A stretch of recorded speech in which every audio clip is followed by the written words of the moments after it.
dia kena cukai yang bukan-bukan tinggi. Tun Dr. Mahathir Mohamad menyelar pengenalan tarif timbal balik yang diumumkan Presiden Amerika Syarikat Donald Trump awal bulan ini. Bekas Perdana Menteri itu berkata Trump memperkenalkan tarif yang tinggi tanpa menyediakan alternatif kepada produk tertentu yang perlu menanggung peningkatan kos ke negara itu.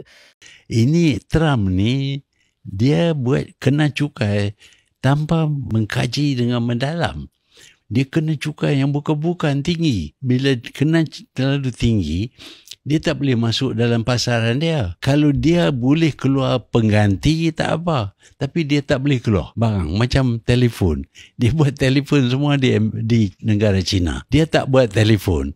Bila tak bagi masuk harga mahal, tak boleh masuk Amerika, dia tak fikir tentang itu.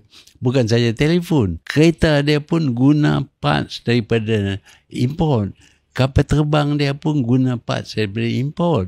Kalau dia kena cukai tarif yang tinggi, tak boleh masuk barang tu, barang dia pun tak boleh siap. Jadi saya berpendapat bahawa apa yang dilakukan oleh Trump ini, dia jadi saja presiden tanpa mengkaji dengan mendalam, dia cuma kenakan cukai itu, tarif ini, tarif itu.